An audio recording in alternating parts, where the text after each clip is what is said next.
Okay guys, so continue po natin siya. We are now on 498. Papalapit na tayo sa 500. Okay. Dito, yung hinahanap is matke. Okay, so correct, no? So you're going to find the correct statement. So dito naman sa signage niya, as you can see, may nakalagay na word, chonyong. Okay, chonyong is, ano yan guys, exclusive, no?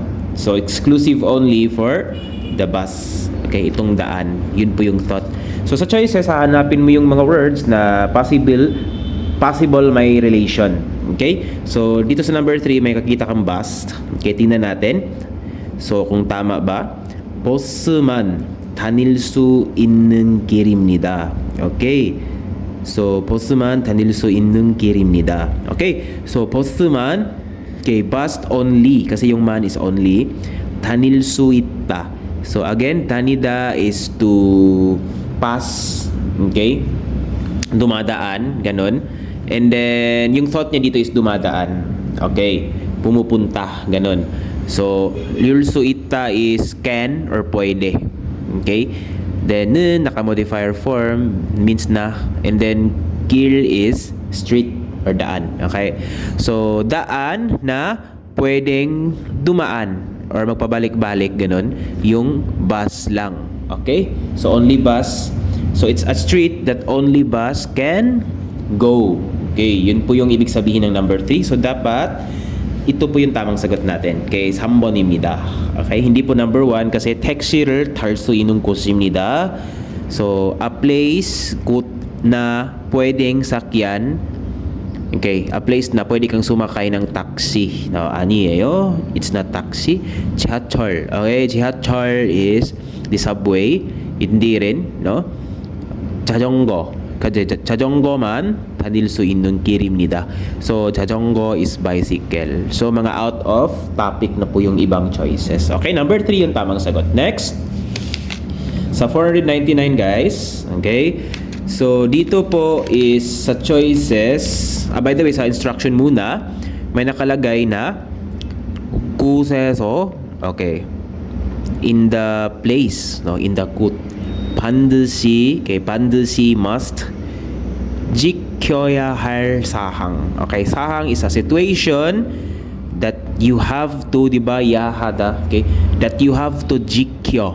Okay, 지켜, follow or keep, no? So, sitwasyon na kailangan mong panatilihin. Okay, yun po yung thought. What is? Okay? So, meaning guys, hahanap ka dito sa mga choices kung ano yung dapat mong sundin. Okay? Base in relation dito sa signage. So, kailangan natin maintindihan. Okay? Para mas madali. So, ano ba yung hagi omgum? Okay? So, yes, no flammables. Yun yung thought dito. So, bawal yung mga flammable na bagay.